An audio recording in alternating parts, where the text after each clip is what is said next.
नमस्कार दोस्तों, आपका स्वागत है अपने YouTube channel P for portfolio में। आज हम दिन का दूसरा पोर्टफोलियो रिव्यू करने वाले हैं जो कि होगा 10 लाख का पोर्टफोलियो। और यहाँ पर इस इम्पॉर्टेंट सवाल का मैं जवाब देने वाला हूँ कि हमें अपने म्यूचुअल फंड से कब एग्जिट करना चाहिए, कब हमें वहाँ पर प्रॉफिट बुकिंग के बारे में सोचना चाहिए। तो अगर आपने चैनल को अब तक सब्सक्राइब नहीं किया है तो प्लीज़ सब्सक्राइब कीजिए और रेगुलर अपडेट्स पाने के लिए नोटिफिकेशन बेल को प्रेस कीजिए। साथ ही साथ टेलीग्राम चैनल को भी ज्वाइन कीजिए जिसकी लिंक डिस्क्रिप्शन बॉक्स में दी गई है। तो आप देख सकते हैं टोटल इन्वेस्टमेंट है 3 लाख के आसपास। ये इनका इक्विटी पोर्टफोलियो है। म्यूचुअल फंड के बारे में बाद में बात करेंगे।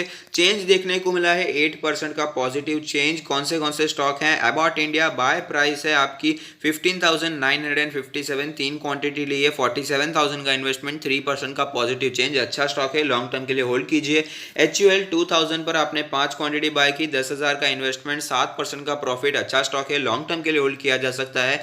वेस्ट लाइफ डेवलपमेंट 306 पे आपने 51 क्वांटिटीज ली है, 15,000 का इन्वेस्टमेंट किया है, 17% का प्रॉफिट हो रहा है। ये भी अच्छा स्टॉक है, इसे भी आप लॉन्ग टर्म के लिए रख सकते हैं। अगर आपको पता नहीं, किसी लोगों की ज़्यादा फेमस शेयर नहीं है, तो मैं आपको बताना चाहूँगा मैकडोनल्ड्स की जो चेन स्टोर्स है वो चलाने वाली ये कंपनी है। अच्छी कंपनी है, रियल एस्टेट में भी काम करती है। तो ये इसे आप अपने पोर्टफोलियो में जगह देख सकते हैं, लेकिन ज़्यादा हैवीली इन्वेस्टेड इसमें नहीं होना है।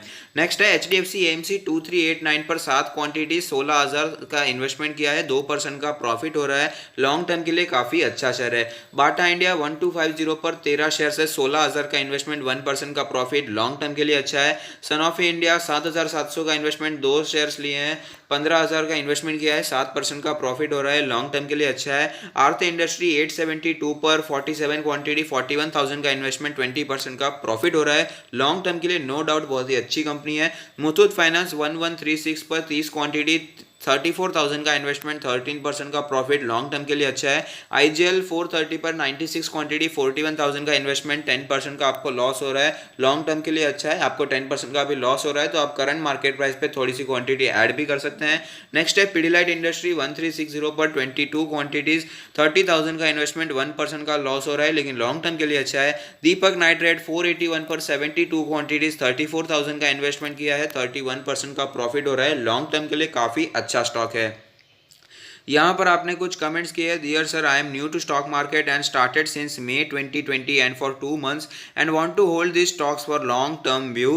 Please review my portfolio and currently I am holding 1 lakh cash for additional stock like one in FMCG and buy on dips strategy. अच्छी बात है, यहाँ पर एक FMCG सेक्टर मुझे कम दिखाई दे रहा था, वहाँ पर आप एडिशन करने के बारे में सोच सकते हैं। साथ ही साथ एक IT सेक्टर का स्टॉक पर भी नज़र रख सकते हैं। हालांकि अभी तो बहुत ऊपर निकल चुके हैं, अभी तो उसे बाय करने में ज़्यादा समझदारी नहीं है। लेकिन अगर आपको डिप्स पे मिलता है स्टॉक्स, अब इन्फोसिस या TCS या HCL टेक, कोई भी अच्छी आपको कंपनी IT सेक्टर की नीचे दिखाई देती है तो वहाँ पर भी आप बाइंग के बारे में सोच सकते हैं। अब चलते हैं, देखते हैं म्यूचुअल फंड के पोर्टफोलियो में कितना इन्वेस्टमेंट किया गया है। टोटल इन्वेस्टमेंट किया गया है 7 लाख के आसपास का और करंट वैल्यू चल रही है 7,38,000 के आसपास। अलग अलग यहाँ पर मुझे म्यूचुअल फंड्स दिखाई दे रहे हैं। यहाँ पर सब म्यूचुअल फंड्स में देखने नहीं वाला, मैं आपको बता दूं कौन से मैं म्यूचुअल फंड रेकमेंड करता हूँ। मैक्सिमम टू मैक्सिमम 3 ही म्यूचुअल फंड एक होना चाहिए, कौन सा भी ब्लू चिप, जहाँ पर अच्छे लार्ज कैप या ब्लू चिप स्टॉक्स रखे जाते हैं, जैसे कि एक्सिस ब्लू चिप फंड हो गया। उसके बाद एक फंड होना चाहिए पैसिव इंडेक्स फंड,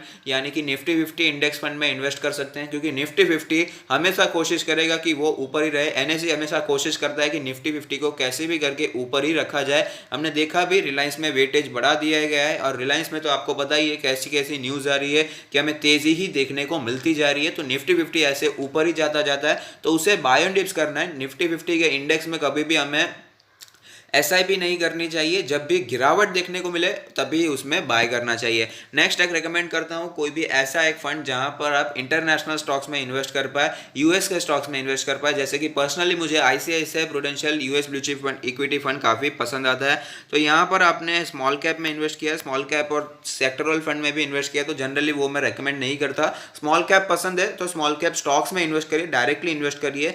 और साथ ही साथ कोई भी एक सेक्टर के फंड में इन्वेस्ट करना समझ समझदारी नहीं है, क्योंकि अगर एक ही सेक्टर नीचे जाता हुआ नजर आएगा, जैसे कि बैंकिंग और फाइनेंशियल सेक्टर काफ़ी ज़्यादा स्ट्रेस में है, तो वो हमें नीचे जाते हुए नजर आ सकते हैं, तो उसी वजह से आपका फंड भी नीचे जा सकता है। इसीलिए वैसे सेक्टरल फंड को भी मैं ज़्यादा बढ़ावा नहीं देता। और साथ ही साथ आपने इंटरनेशनल फंड में इन्वेस्ट किया है, Motilal Oswal Nasdaq 100 fund of fund direct growth अच्छा फंड है। नैस्डैक तो बहुत ही ऊपर जा रहा है, लेकिन एक बात यहाँ पर भी याद रखनी चाहिए कि नैस्डैक यूएस का निफ्टी आईटी है। आप समझ रहे हैं कि नैस्डैक में भी टेक स्टॉक से ज़्यादा है, आईटी ड्रिवन स्टॉक ज़्यादा है। यहाँ पर भी हमें .com बबल देखने को मिल रहा था और सिचुएशन अभी भी वैसी ही होती जा रही है। तो ये भी भले ही आपने इंटरनेशनल स्टॉक्स में इन्वेस्ट किया है, लेकिन वहाँ पर भी डाइवर्सिफिकेशन होना ज़रूरी है। इसीलिए मैं ICICI blue chip equity fund, US blue chip equity fund आपको रेकमेंड करता हूँ, या तो फिर आप S&P 500 का इंडेक्स फंड ले लीजिए और शांति से उसमें इन्वेस्ट कीजिए। और साथ ही साथ जवाब देना चाहूँगा कि कब हमें इन्वेस्ट करना बंद करना चाहिए म्यूचुअल फंड में,